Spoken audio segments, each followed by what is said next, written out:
Halo, Assalamualaikum warahmatullahi wabarakatuh. Jumpa kembali di Bahas Soal Channel. Video kali ini kita akan membahas mata pelajaran kimia kelas 10 bab stoikiometri. Materi yang akan kita bahas yaitu tentang reaksi pembatas. Soal yang akan kita bahas pada video kali ini adalah propana terbakar atau bereaksi dengan oksigen menurut persamaan C3H8 dalam wujud gas direaksikan dengan gas oksigen menghasilkan gas karbon dioksida dan uap air. Dalam satu percobaan, sebanyak 11 gram gas propana dibakar dengan 30 gram oksigen. Tentukan A. Reaksi pembatasnya, B. Berapa gram gas karbon dioksida yang terbentuk. Dalam soal ini diberikan data ARH sama dengan 1, C sama dengan 12, dan O sama dengan 16. Sebelum kita lanjut pada pembahasan soal tersebut, jangan lupa untuk subscribe dulu di Bahas Soal Channel. Atau ikuti akun medsos Bahas Soal Channel di Twitter @bahas_channel, di Facebook @bahas_soal_channel, dan di Instagram @bahas_soal_channel. Kembali pada soal. Jika kita memiliki soal jenis seperti ini, maka kita harus paham pada istilah-istilah yang terdapat pada soal. Dalam soal ini, kita diminta untuk mencari yang namanya bereaksi pembatas. Artinya, sobat Bahas Soal Channel harus paham dulu apa itu bereaksi pembatas. Nah, sebelum kita bicara bereaksi pembatas, Sobat Bahas Soal Channel juga harus paham dulu mana yang disebut bereaksi. Nah, jadi sebelum kita lanjut pada pembahasan, saya di sini akan coba mengingatkan kembali terlebih dahulu. Jika kita punya persamaan reaksi, nah ini di soal ada persamaan reaksi seperti ini. Kita harus mengenal dulu komponen-komponen yang terdapat dalam persamaan reaksi. Dalam persamaan reaksi itu ada sisi kanan dan sisi kiri yang dipisahkan oleh yang namanya panah. Nah, sisi kanan yang berada di sebelah panah ini kita sebut sebagai produk atau hasil reaksi. Nah, di sini karena ada dua molekul atau dua senyawa yaitu CO2 dan H2O, maka bisa dikatakan bahwa produk atau hasil reaksi dari reaksi ini ada dua, yaitu CO2 berupa gas, wujudnya gas, dan H2O dalam wujud gas. Nah, jadi sisi kanan ini kita sebut dengan produk atau hasil reaksi. Selanjutnya ada sisi kiri, yaitu yang terletak sebelum panah. Ini saya garis bawah dulu. Nah, ini kita sebut sebagai reaktan atau bereaksi. Nah, karena di sini ada dua molekul atau senyawa yaitu C3H8 dan O2 yang keduanya berwujud gas, maka bisa kita katakan bahwa dalam reaksi ini terdapat dua reaktan atau dua bereaksi atau dua zat yang mengalami reaksi. Jadi reaksi itu tidak harus dua zat, bisa saja dari satu senyawa, misalkan reaksi penguraian. Nah, di sini karena ini adalah reaksi pembakaran, berarti yang terlibat adalah dua zat, dan di dalamnya kalau reaksi pembakaran pasti ada oksigen dalam reaktan. Jadi yang disebut bereaksi atau reaktan ini adalah sisi yang berada sebelum panah atau sisi kiri. Nah, jadi kalau kita akan membahas bereaksi pembatas, berarti yang akan kita bahas adalah sisi kiri, bukan sisi kanan. Jadi pembahasan kita hanya mencakup pada sisi kiri. Siapa yang akan menjadi bereaksi pembatas? Apa yang disebut pembatas? Nah, bereaksi pembatas itu adalah bereaksi yang habis terlebih dahulu. Jadi bereaksi yang habis terlebih dahulu itu disebut bereaksi pembatas. Jadi misalkan pada reaksi ini, misalkan oksigen yang habis terlebih dahulu, maka bereaksi pembatasnya adalah oksigen. Misalkan C3H8 yang habis terlebih dahulu, maka reaksi pembatasnya adalah C3H8. Atau kedua-duanya sama-sama habis, maka reaksi pembatasnya ya kedua-duanya. Karena dalam suatu reaksi kimia tidak semua zat yang bereaksi itu berada pada kondisi yang ekivalen atau sama. Artinya pasti akan habis semua, tidak ada, pasti ada yang berlebih. Misalkan O2 yang habis terlebih dahulu, berarti C3H8-nya berlebih. Atau C3H8-nya yang habis terlebih dahulu, maka O2-nya yang berlebih. Seperti itu. Jadi pada soal A kita diminta untuk mencari mana yang habis terlebih dahulu antara C3H8 dan O2. Nah, bagaimana cara menentukan reaksi pembatas? Yang pertama, harus ingat ada tiga hal yang harus kita pahami untuk mencari reaksi pembatas, yaitu untuk mencari reaksi pembatas maka kita harus dapat menyetarakan persamaan reaksi kimia. Jadi kalau kita bicara reaksi pembatas, maka di situ pasti ada reaksi kimia. Reaksi kimia itu bisa yang di soal itu yang diberikan bisa dalam sudah kondisi setara, bisa dalam kondisi belum setara. Jadi kita cek kalau sudah setara berarti nomor 1 kita lanjuti. Tapi kalau belum setara maka kita harus terlebih dahulu untuk menyetarakan reaksinya. Nah seperti ini kan belum ada koefisien reaksi di depan, pasti belum setara. Maka kita nanti kerjakan untuk menyetarakan persamaan reaksi terlebih dahulu. Kalau sudah persamaan reaksinya ini setara, maka yang kedua, sobat bahas soal channel harus memahami yang namanya konsep mol. Kenapa saya bilang di sini harus paham konsep mol? Karena dalam soal biasanya yang diketahui dalam satuan massa seperti ini, massanya gram, gas propana yang bereaksi dalam satuan gram, begitu juga dengan oksigen. Maka gram-gram ini kita harus konversi menjadi satuan mol.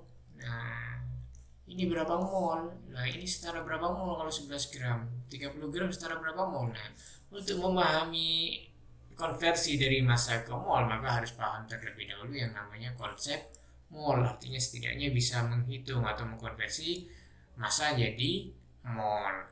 Setelah itu baru kita bisa menentukan yang namanya reaksi pembatas. Reaksi pembatas itu dapat kita ketahui dengan cara membagi mol dibagi koefisien reaksi, di mana nilai mol terkecil itu yang disebut dengan reaksi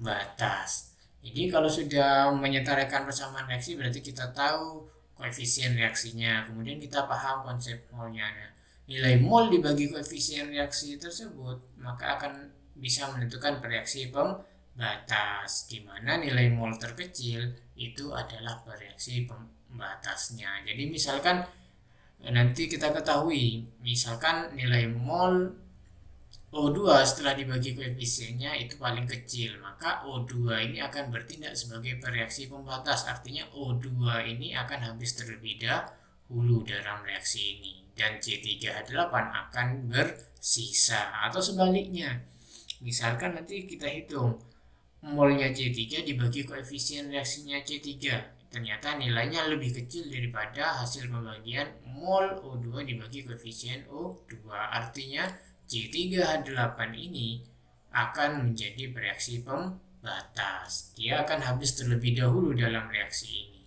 dan O2 yang akan bersisa atau berlebih. Nah, jadi seperti itu untuk menentukan reaksi pembatasnya.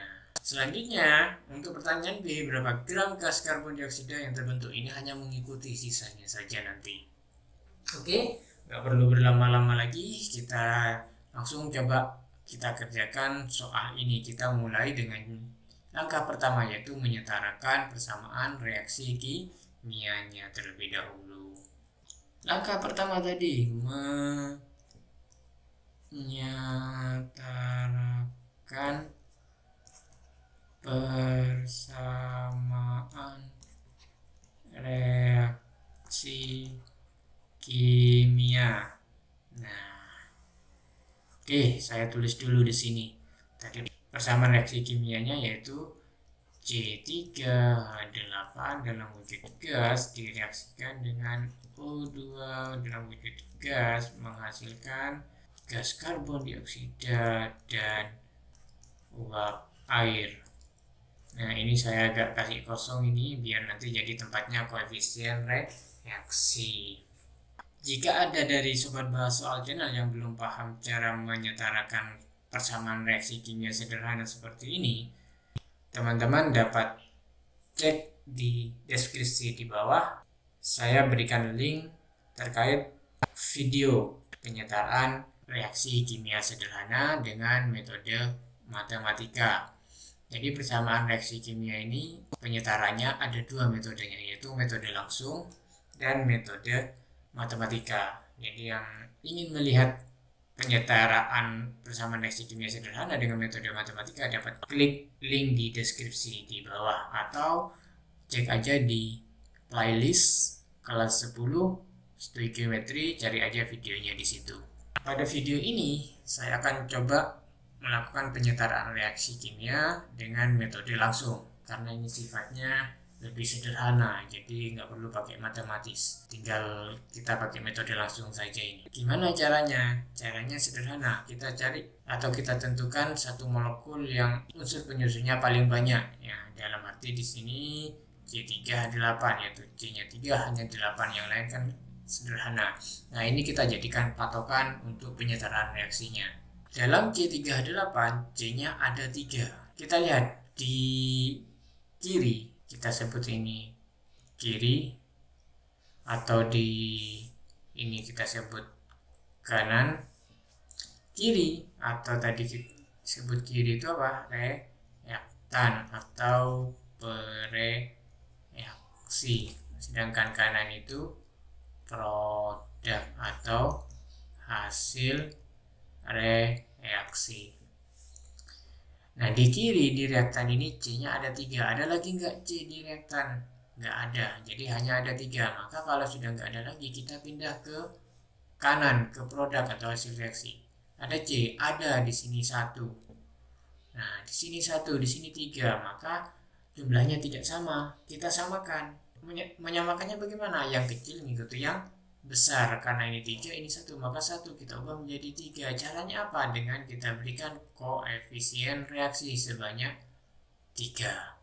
Jadi ketika ini 3 kali 1, maka C-nya juga akan menjadi 3. Ini 3, maka C-nya sudah setara, sama-sama 3. Nah, selanjutnya setelah C, maka kita masuk ke unsur kedua, yaitu H. H di sini ada 8. Ada lagi nggak di reaktan di kiri? Nggak ada kan? Maka kita loncat ke kanan, ke produk. Yang ada H ini hanya ada 2. Maka 8 dan 2 artinya yang kecil mengikuti yang besar. Maka bagaimana 2 ini jadi 8? Kita tambah koefisien 4, sehingga 4 kali 2 sama dengan 8. Nah, artinya jumlah H di kiri di reaktan sama dengan di kanan atau di produk. Nah, kalau sudah sama berarti sudah setara. Kalau sudah setara, maka kita geser ke unsur berikutnya, yaitu O. O di sini ada 2. Ada lagi nggak di reaktan di kiri? Nggak ada. Maka kita loncat ke kanan. Di kanan ada O. Nah, ini ada O di CO2 ada 2. Karena koefisiennya 3, berarti sini ada 6 total. Ada lagi nggak? Ada di H2O ada 1. Nah, 1 kali 4 berarti sini total ada 4. 6 tambah 4 berarti ada 10. Nah, ini ada 10. Di sini ada 2. Maka yang 2 mengikuti yang besar. Sehingga agar jadi 10, maka sini koefisien reaksinya kita kasih 5. Sehingga totalnya jadi 10. Kalau 10 sudah setara, berarti oksigennya juga sudah setara. Nah, sehingga kalau sudah setara semua seperti ini, maka kita bisa tuliskan persamaan reaksi kimia setara dari soal tersebut, yaitu C38 dalam wujud gas plus direaksikan dengan 5O2 dalam wujud gas menghasilkan 3CO2 dalam wujud gas plus 4H2O dalam wujud gas. Nah, jadi kalau sudah setara seperti ini, maka langkah 1 selesai. Kita bisa masuk ke langkah kedua, yaitu bagaimana kita memahami konsep mol. Jadi dari penyetaraan ini mudah kan? Nah, jadi kalau kalian nanti gini aja, saya bingung mau pakai metode langsung atau metode matematika. Kalau kalian rasa kebingungan dengan cara seperti ini, kalian bisa menggunakan langsung metode matematika. Jadi langsung saja pelajari lewat pembahasan soal penyetaraan reaksi dengan metode matematika di link deskripsi di bawah. Oke, kita masuk ke langkah kedua, yaitu konsep mol. Nah, seperti apa yang saya maksud dengan konsep mol ini? Kita coba lagi, karena yang tadi sudah berhasil menyetarakan reaksinya, maka saya tulis ulang dulu persamaan reaksi setaranya, yaitu C3H8 gas plus 5O2 gas menghasilkan 3CO2 gas plus 4H2O gas. Di soal ini tadi ada 11 gram yang direaksikan dengan 30 gram, di mana diberikan data ARC sama dengan 12, kemudian ARH sama dengan 1, dan O sama dengan 16. Nah, dalam persamaan reaksi kimia yang digunakan untuk menghitung dalam proses reaksi itu bukan dalam satuan gram, tapi dalam satuan mol.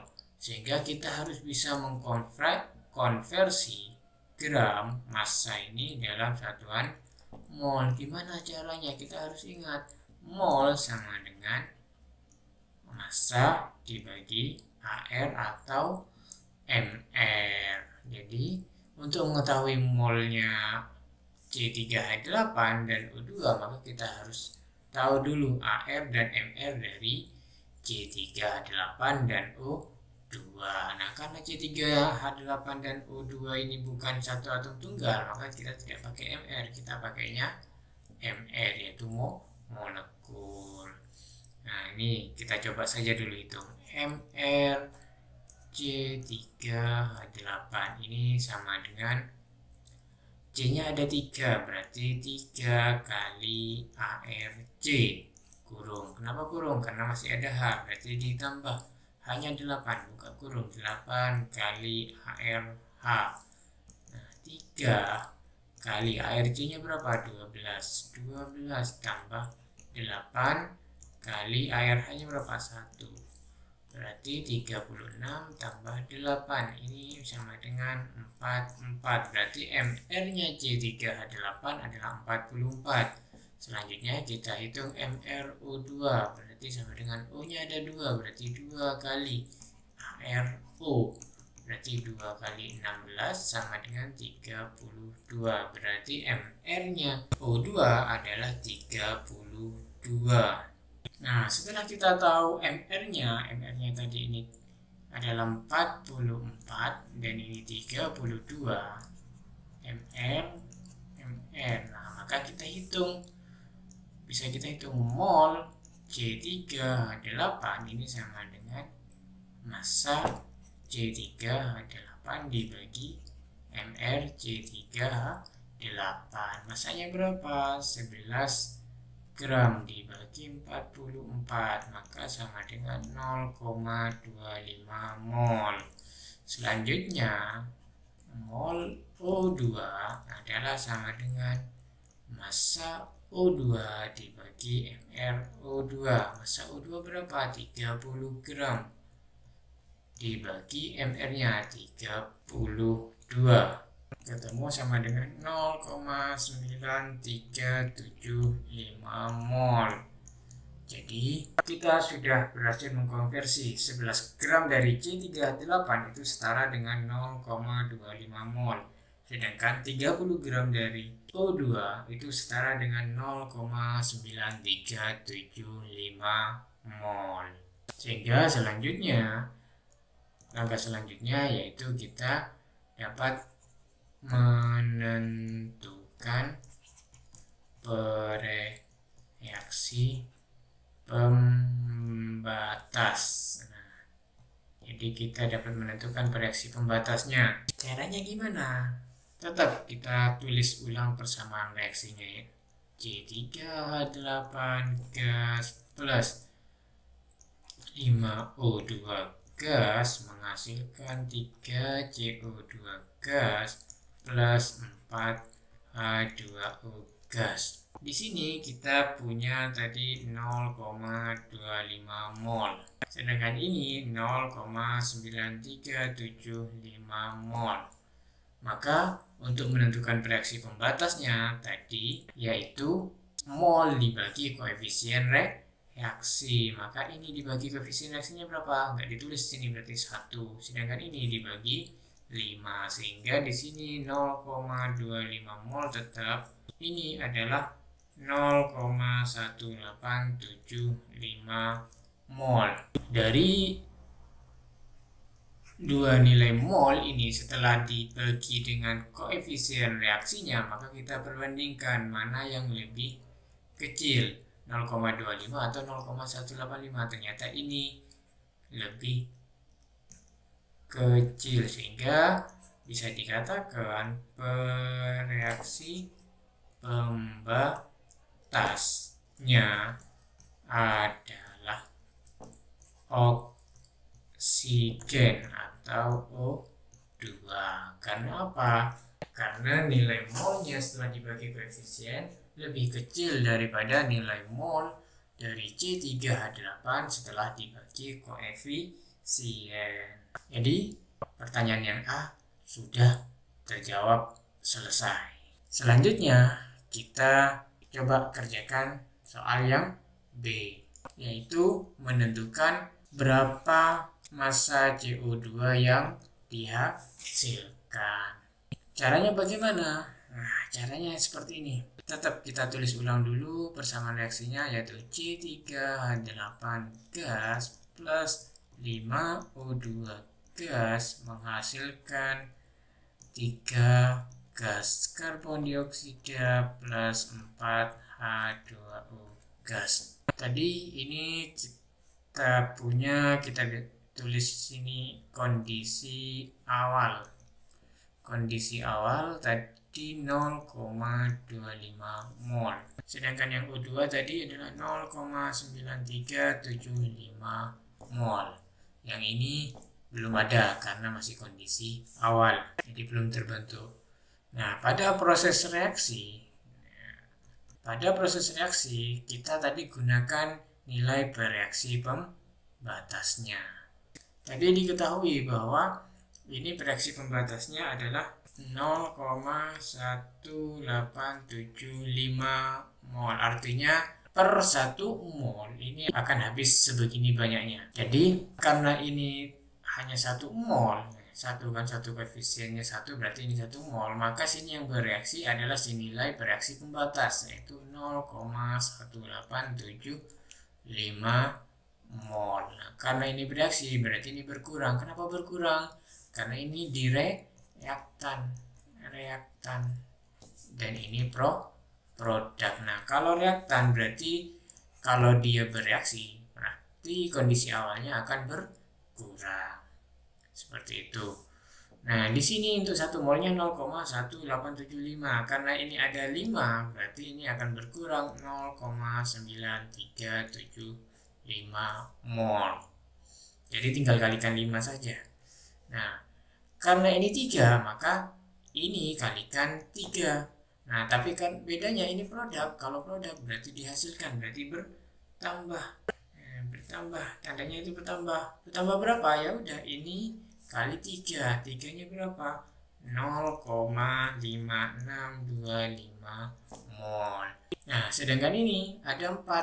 Nah, tapi dia di produk, maka dia bertambah juga. Berarti berapa nilainya? Ya udah 4 kali 0,1875. Berarti ini dihasilkan 0,75 mol. Sehingga ini tinggal ditambahkan. Berarti sisanya berapa? Ini tinggal dikuring aja. Berarti ini sisanya adalah 0,0625 mol. Ini dikurang ini, berarti dihabis berakhir semua. Ini dihasilkan 0,5625 mol. Ini dihasilkan 0,75 mol. Jadi berdasarkan perhitungan reaksi, jadi ini kita lihat ya. Nah, ini saya kasih garis bawah, ini namanya stoikiometri reaksi, perhitungan reaksi. Nah, jadi kita tahu bahwa CO2 yang dihasilkan dari reaksi ini adalah sebanyak 0,5625 mol. Tinggal kita ubah aja. Kalau kita punya rumus mol sama dengan massa dibagi AR atau MR, berarti massa adalah sama dengan mol kali AR atau MR. Sehingga di sini massa dari gas CO2 yang dihasilkan sama dengan mol gas CO2 kali MR CO2, bukan AR ya, karena CO2 lebih dari satu atom atau satu unsur. Nah, tinggal hitung dulu. ArCO2 berarti sama dengan ArC ditambah 2 kali ArO, berarti sama dengan 12 ditambah 2 kali 16 sama dengan 44. Sehingga massa CO2 sama dengan 0,5625 mol kali 44. Sehingga massa CO2 yang dihasilkan sebanyak 24,75 gram. Jadi massa CO2 yang dihasilkan dari pembakaran 11 gram gas propana itu sebanyak 24,75 gram. Jadi sampai sini pembahasan soal tadi bagaimana? Mudah kan? Jadi jika saya baca ulang soalnya dan buat kesimpulan bahwa ketika 11 gram gas propana dibakar dengan 30 gram gas oksigen sehingga menghasilkan gas karbon dioksida dan uap air, maka reaksi pembatasnya adalah oksigen atau gas oksigen, dan gas karbon dioksida yang dihasilkan dari reaksi tersebut yaitu sebanyak 0,5625 mol atau setara 24,75 gram.